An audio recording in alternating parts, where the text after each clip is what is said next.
welcome to the Cultivating Calmness Podcast. Have you ever heard the phrase, "You are what you eat"? I know I have. Have you ever wondered what that really means and if it's really true? Oftentimes I think people say that phrase and it's meant to be used in maybe a more derogatory fashion. You know, if you eat bad things, you're, bad, or you feel bad, or you look bad. You know, if you eat unhealthy stuff, that's why you're overweight, or, etc. Things like that. When it comes to the way you feel, do you ever associate what you eat with how you feel? I know that I didn't used to think that way. I didn't used to connect the things that I ate with the way that I felt. But as I started making some lifestyle changes, and as I started taking things out of my diet or trying to eat less of, or maybe better versions of the same thing, like more organic fruits, vegetables, food versus the non-organic versions of things. That's been a transition over for me over the last decade or so. I noticed that I would feel a certain way based on the food that I ate, and not, just physically, but that was a big part of it. I used to drink soda, pop, Pepsi, Coke, etc. all the time, and it tasted really good. And, I didn't notice really how it made me feel. I just liked it. But when I transitioned that out of my diet, and I still drink it on occasion, but I've also found healthier replacements. So now when I drink it, I notice almost immediately with like the first sip, yes, it tastes awesome because it's meant to be addictive. But I also notice that I feel like crap afterwards. So I'm able to notice that now because I made those changes. I know from experience that not everybody is able to do that. So when you are, it becomes something that you want to strive for and something that you want to do more of, which is to find those foods that help you to feel better. So today I really wanted to talk a little bit more about the role of serotonin in our gut health, and how our gut microbiome, our gut health is like our second brain. So people have probably heard that your gut is like your second brain, because your gut feeds your brain. And so that's where some people would even disagree with that statement, and that, is it really your second brain, or is it like your first brain? Because the things that you eat have an effect, a direct effect on your brain and the way your brain functions, and the way that, inherently then the way that you feel. Because we associate mental health, right, with our mind and what's going on in our brain, but that can all be stimulated and started from our gut. And what affects our gut but the food that we eat and the things that we put into our mouth and into our body, and go into our digestive tract. So if you weren't aware of that, hopefully you can learn a little bit of something today. And since I was going to talk about the role of serotonin in our gut health, I had to look up a little bit of information on serotonin. So I know that serotonin is, mostly produced in the gut, but I wasn't exactly sure of how that process happened. I just knew that it happened. So I want to explain a little bit of that to you so that you also understand. So there's, I definitely don't have any of this memorized, but there's going to be a lot of fancy words that I probably won't repeat correctly. And this is just from information that I've gathered. So I could be wrong. So don't, hold me to this, but I just want you to think in a general sense. There's a step-by-step process, starting with the things that we put into our mouth that help to produce serotonin in our bodies, which then affect the way that we feel, how we digest food, etc. Okay. So 90 to 95% of the serotonin that we produce is produced in our gut. Okay. So most of the serotonin that's produced in our body starts in the gut. Did you know that? I didn't realize it was that much. I didn't realize that was the number. So essentially all of it, right? Minus a small little bit, okay? So let's see here. When you eat foods like things high in tryptophan, and where have we heard that before? Tryptophan. Where do you get tryptophan from? Turkey, right? Turkey is high in tryptophan, which they say is why we all feel like really tired after, eating a Thanksgiving meal. But that is because the tryptophan has to come from food. So tryptophan comes from things like turkey, eggs, nuts, dairy, I think fish. I could be wrong. And so tryptophan is an essential amino acid, right? So that's where it's going to come from. Those are the types of food, and we could, there's probably more specifics, but in general, those are the things that are going to provide you the tryptophan that is needed to start this process. So once that is into your gut, once that gets into your system, the tryptophan is then converted into 5-HTP, 5-hydroxytryptophan. And that is done through a different enzyme, tryptophan hydroxylase. Okay, but basically, the tryptophan is converted, right? So that's what's going to start that process. Once the 5-HTP is converted, is then converted into serotonin through a different enzyme called an aromatic L-amino acid 𝗓𝗏𝗂𝘁𝗃. AADC is all you really need to know. But tryptophan into 5-HTP into serotonin through an enzyme known as the AADC. Okay, still with me?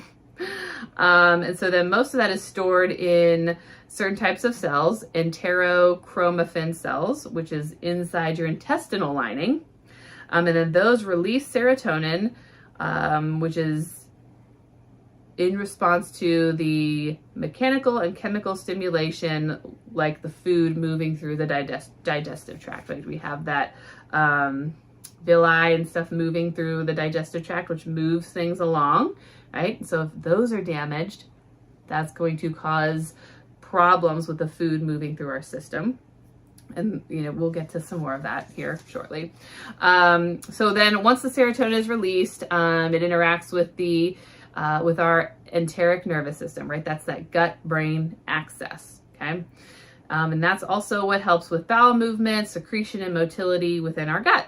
Again, if that's damaged, that's going to cause that domino effect of problems for you. And so then the serotonin is taken in the gut, is taken up by the platelets in the bloodstream, which regulates other things like our vascular function, clotting, vasodilation, and vasoconstriction, excuse me. So that helps with those things in our system. And then once it does that, it does not cross the blood-brain barrier. However, it influences our brain through that gut-brain axis, right? Affecting your mood, your appetite, the way you think, and the way the way you feel. Okay.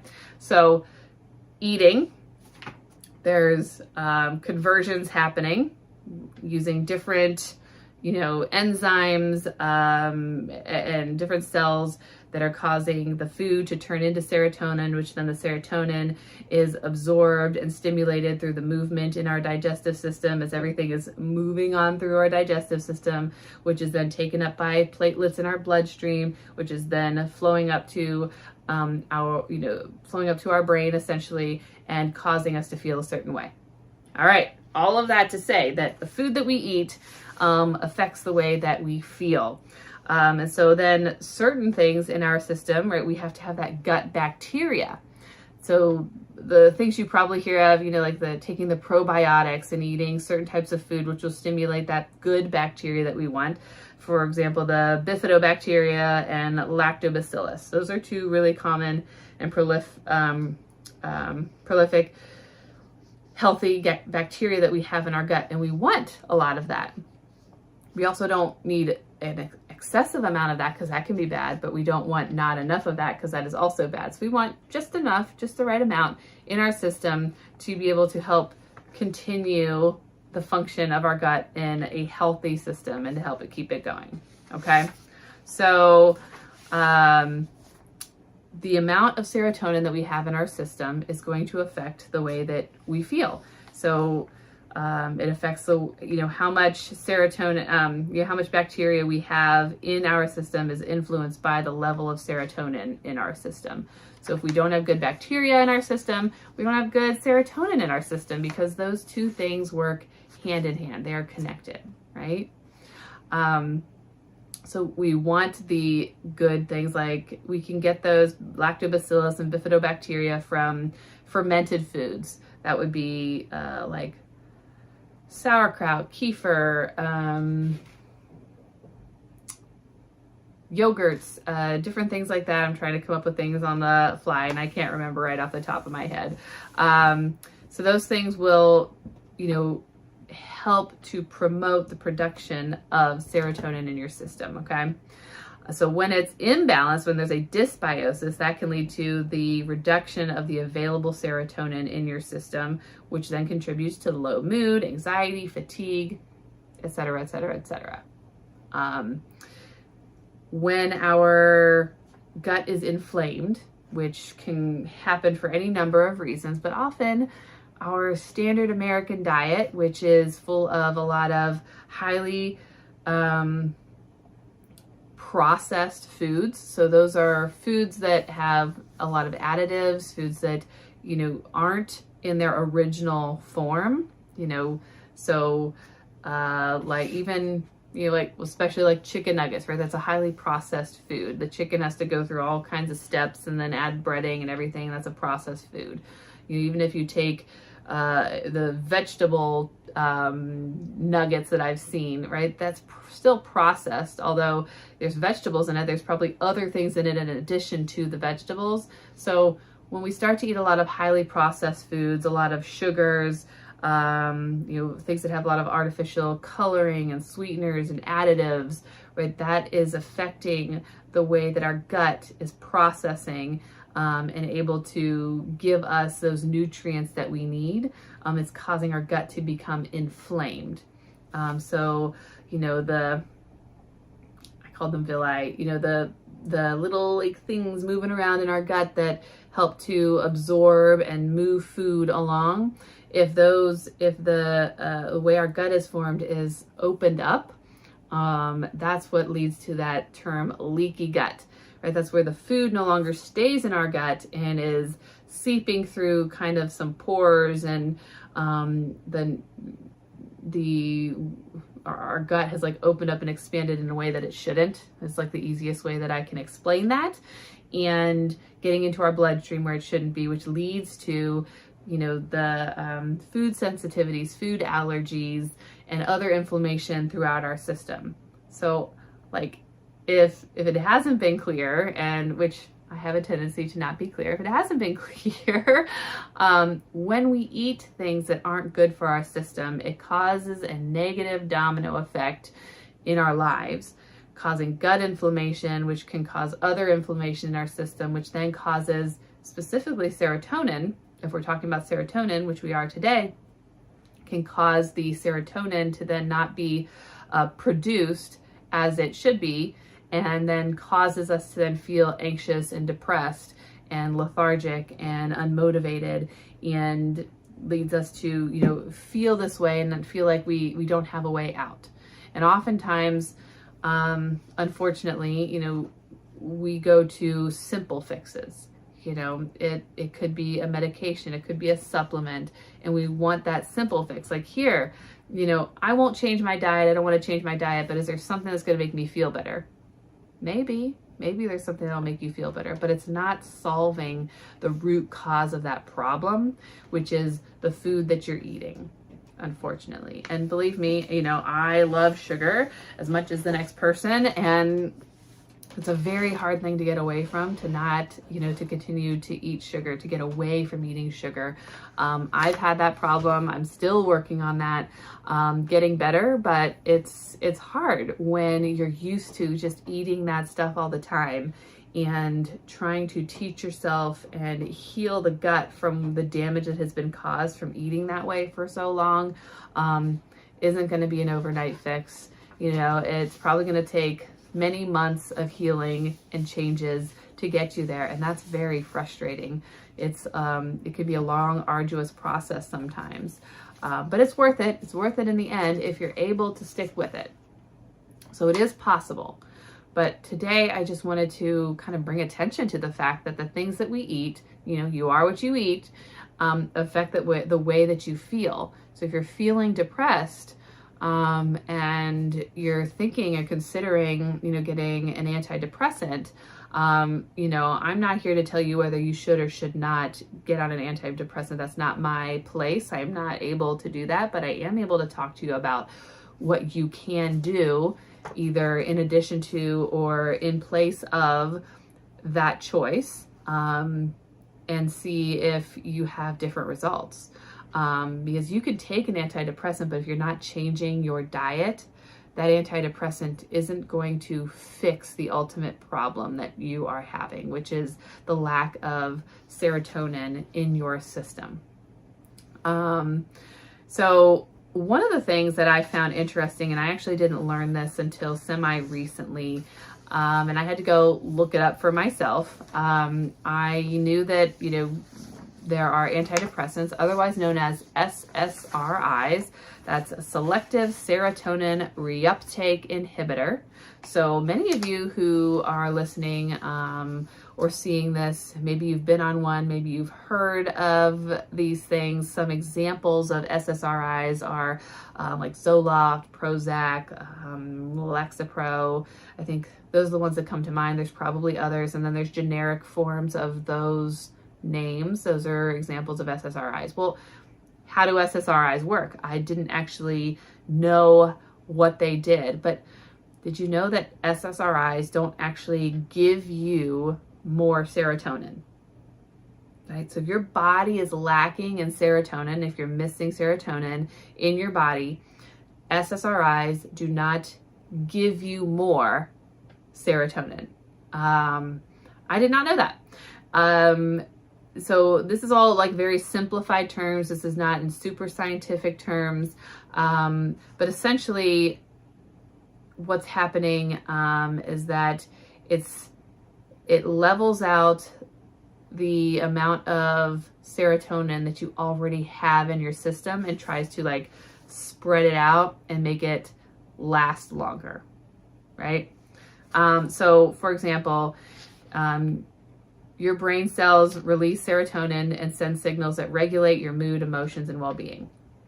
Then after that, after it kind of delivers that message, your brain then reabsorbs it to then be recycled and broken down, which is where the SSRI comes in, the reuptake. So it stops the neurons from pulling that serotonin back in so quickly to be recycled, and makes it stay available for longer. So I hope I'm saying that right, if that makes sense. So rather than your brain getting it, using it, making you feel good, and recycling it and having it go through the process again, your brain takes it, holds on to it longer before it goes away. So I hope that makes sense. So, the more serotonin you have, the better your mood is. So when it hangs around longer, your brain then has that more like stronger, stable kind of signal from the serotonin, which is why it helps to improve your mood. However, if you already don't have enough serotonin in your body, the SSRI is only taking what you already have and helping your brain to use what you already have, but it's not giving you more. It's not giving you more serotonin. So what we're trying to do is we're trying to help you and get your body to be able to produce the serotonin that it needs to feel better. And you can do that. One way you can do that is through your diet, by trying to change the way you eat, the things that you're eating, to improve your gut function, your gut health, so that your gut is functioning in a way that it needs to be, and so that it can then produce and start to produce the amount of serotonin that you need to feel good and to not feel that like kind of depressed, lethargic, low energy, sad, like low mood. Now, that's not to say that serotonin is the the only thing that is going to help you to feel better, but it's also thinking about like what are the things that you need to also help improve besides just the food. So, you want things that are nutrient like rich and dense. We already talked about like turkey, eggs. Yeah, I said fish, so salmon. Dark chocolate is also helpful in producing tryptophan or high in tryptophan, which then helps that production of serotonin. Probiotics and prebiotics, so yogurt, kefir, sauerkraut, I already mentioned that. Fiber-rich foods, which all those things help to feed the good bacteria that are in your body that we want to help produce. Cutting back on all that sugar and processed foods, so eating real food, fruits, vegetables, things that are in their original form. Managing your stress. Stress is going to affect the way your gut functions and the way that your hormones are being produced in your body. So practicing mindfulness, deep breathing, getting exercise, getting good sleep. All of those things are going to be important in the overall ability, your body's ability to produce that serotonin. If all of those things are out of whack, if I'm not getting enough sleep, if I'm not getting any sunlight, if I'm not going outside, if I'm not getting exercise, if I'm eating a bunch of sugar because I'm really tired and the sugar gives me that spike of energy, or I'm drinking a lot of coffee, but my coffee has a lot of additives in it, all of those things are going to add up. All those things are going to add up, and they're going to hurt your system, and it's going to hinder your body's ability to produce the serotonin that it needs. So when you are able to balance your gut, heal your gut, and I've talked about this in past episodes, there are herbs out there, there are things that you can do to work on healing your gut on top of those things that I just said, like changing what you're eating, you will over time start to heal that gut lining, get that gut to, be the way that it should be, and to have those regular bowel movements, and to absorb the nutrients that you needed to absorb, as well as then being able to produce the serotonin that you need it to produce. So if you need, an SSRI in the meantime, or to help get you there, right? That may be something that you need to do, and definitely talk with your provider about that, whether that's your medical doctor or whether that's a more holistic provider of your choice. Doing your own research is also important. I always encourage, all of my clients and anybody that I talk to, you don't have to just believe me.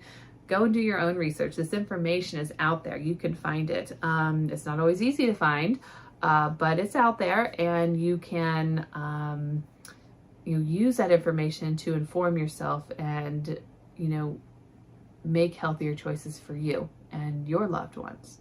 So you are what you eat. Yeah, kind of. There are a lot of delicious foods out there that aren't the best for us. Do you have a balance? Are you replacing maybe some of the unhealthy choices with healthier choices? There are better options out there for sugar that don't affect your body in the same way. Yeah, they take getting used to, drinking stevia when you've never had that, or drinking 𝗏𝘂𝗏 when you've never drank soda like that and you've never had that type of sweet, unsweet drink, takes getting used to. But once you get there, those choices are healthier for you than drinking the Coca-Cola and the, heavily artificial drinks with tons and tons of sugar and artificial sugars inside them. So I hope you found this helpful. I know I learned some things in trying to be able to describe some of this for you. I know that, it's hard to hear some of the scientific-y things, and I know that I probably didn't do it justice, but I just wanted to kind of explain a little bit about what I learned, and how serotonin is actually produced in the body. It is produced through food. That's the only way, that we're going to get it in a natural way. So there are other supplements that can also help in the stimulation of serotonin as well. I didn't get into that today, but those are out there, and those are some things you can look up too.